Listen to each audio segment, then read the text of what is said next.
The episode of The View began like any other, with the audience cheering and the hosts exchanging lively banter. Meghan Markle appeared poised and elegant as she took her seat, dressed in a soft pastel outfit that mirrored her calm demeanor. The show was expected to touch on her latest philanthropic efforts, her work in podcasting, and her upcoming documentary. What no one predicted, however, was the storm brewing with Howard Stern sitting just 2 seats away. The infamous radio personality had been invited as a guest panelist for the day, and true to his reputation, he wasted no time before stirring the pot. Whoopi Goldberg started with a gentle question about Meghan's family life and mental health advocacy, to which Meghan responded graciously. But then, Howard leaned into his microphone and with a smirk asked, "So Meghan, at what point do we stop pretending you're the victim and start calling it what it really is, self-promotion?" The room fell into an uncomfortable silence. Meghan blinked, caught off guard. "Excuse me?" she asked, maintaining composure. Howard didn't flinch. "You've made a career out of saying how awful everything has been, all while signing deals, making millions, and carefully curating your brand of victimhood. Doesn't that seem a little convenient?" The audience was stunned. Meghan took a breath, clearly trying to respond with grace. "What I've shared publicly is meant to help people feel seen. It's not for fame. It's not about profit. It's about healing." But Howard wasn't buying it. Healing. "You call moving to Montecito and crying about tabloids healing?" he asked, his tone laced with sarcasm. Joy Behar tried to step in, saying, "Howard, let's keep it respectful." But he waved her off. "I'm just saying what millions of people are already thinking." Meghan turned to him and said quietly, "You don't know me. You don't know what I've lived through." Howard shrugged. "Maybe not, but I know a good PR machine when I see one, and yours is top tier." Meghan's face hardened slightly. "You can question my choices, but not my motives. I've put myself out there to help others who feel voiceless." Howard raised an eyebrow and collected the checks along the way. "Right?" The room fell silent again. The hosts were visibly uncomfortable, and Meghan's smile had disappeared completely. The tension was so thick it could have been cut with a knife. Trying to redirect, Sunny Hostin asked Meghan about her foundation's recent mental health initiative for young women. Meghan's expression softened, and she began describing a scholarship program and a series of workshops her team had launched. She spoke passionately about giving young girls tools for emotional wellness. For a moment, the energy lightened, but Howard wasn't done. As soon as she finished, he leaned in again. "Sounds noble. But tell me this, how do you sleep at night, knowing that, while you're giving TED Talks about compassion, your family's being torn apart and your father begs just to speak to you?" Meghan's face dropped. Her posture changed. "That's a deeply personal issue," she said, voice shaking slightly, "and not something to exploit for entertainment." Howard shrugged. "You made it public, not me. You aired it on Oprah, remember?" Meghan clenched her fists in her lap. That interview was about survival. It wasn't about blame. It was about truth. Howard responded with a scoff. "Truth according to who?" Whoopi cut in again, saying, "We're not here to dissect someone's trauma like it's clickbait." But Meghan's eyes were now welling with tears, and her voice cracked as she said, "I didn't come here for this." There was a long silence. Meghan looked down at her lap, clearly fighting back emotion. The audience didn't know how to react. Some visibly cringed, others looked angry on her behalf.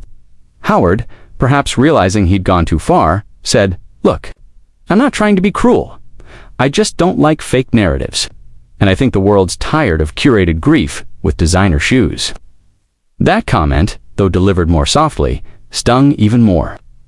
Meghan lifted her eyes and said, "I've never claimed to be perfect. I've shared the hard parts of my story so others don't feel alone." Her voice trembled, but remained steady. "If that makes you uncomfortable, that says more about you than me." Howard crossed his arms and leaned back, unbothered. Or maybe people just want honesty, not another royal soap opera wrapped in a podcast episode. Meghan exhaled sharply. "You don't get to define my story." The hosts were speechless. Even Joy, known for her quick wit, was at a loss. The room felt colder with every passing second, and Meghan's shoulders were visibly tense. It was clear the pressure was building to a breaking point. As the segment continued, Meghan tried to answer one last question about her upcoming children's book, but her voice faltered. Howard, in what appeared to be a final jab, muttered loud, enough for microphones to pick up. Next chapter, How to Cry in a Castle. Laughter erupted from a few audience members, but most sat in stunned disbelief. Meghan stood suddenly, removing her microphone pack. "This was a mistake," she said under her breath. The hosts immediately tried to intervene. "Meghan, please. Let's take a break," Whoopi said, standing partially from her seat. But Meghan had already turned away, her eyes glossy, her expression pained. She exited the stage quickly, escorted by a producer, leaving behind an awkward silence and shocked co-hosts. The show cut to an unscheduled commercial. Backstage, Meghan reportedly asked not to return and requested her team to cancel any follow-up press events. The fallout was immediate. Social media exploded. Clips of the exchange were shared by fans and critics alike. Hashtags like Howard Stern canceled and We Stand With Meghan shot to the top of trending lists.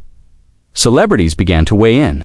Some criticized Howard for attacking a woman on live TV. Others claimed Meghan had brought the controversy on herself.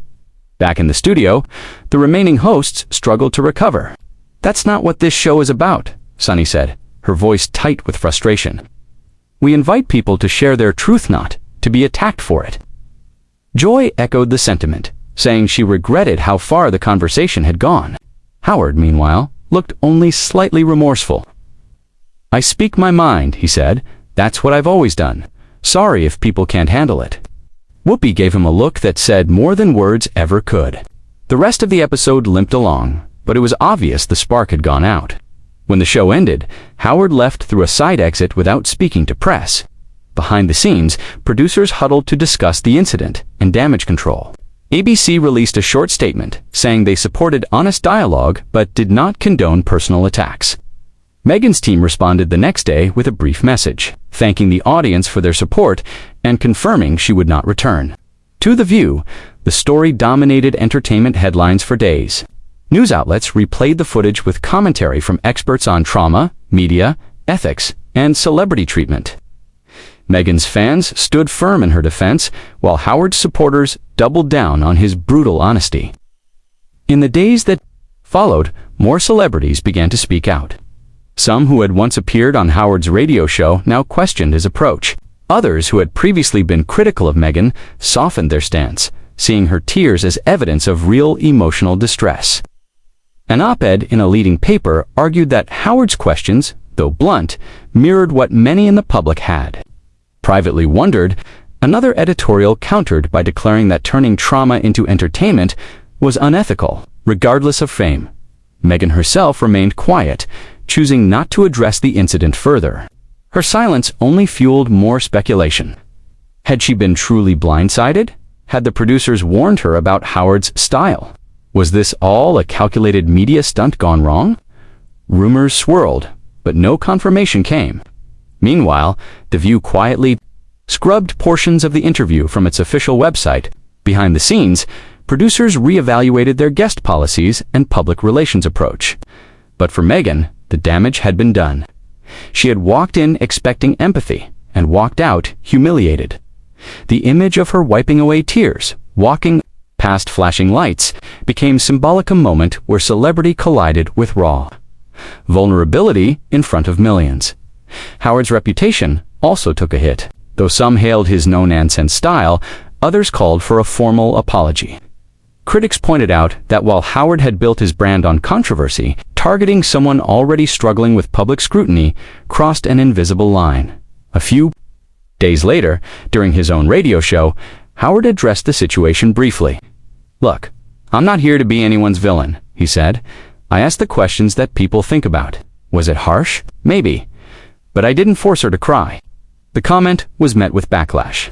"No empathy," one critic tweeted. "Just ego." Meanwhile, Meghan returned to Montecito, surrounded by family and staying away from interviews. Supporters gathered outside her charity headquarters, leaving flowers and notes. One message read, "You are enough." The moment had moved beyond. Televisionette had become a cultural conversation about media responsibility and the humanity of public figures. Talk shows and podcasts debated whether Meghan had been unfairly targeted. Psychologists were brought in to discuss the long-term effects of public humiliation. The world had watched a woman walk into a studio with grace and leave in tears, and it raised questions that no viral clip could answer fully. Despite the backlash, the views ratings spiked. That single episode became one of the most viewed in the show's recent history, but not all attention is good attention. Advertisers expressed concern.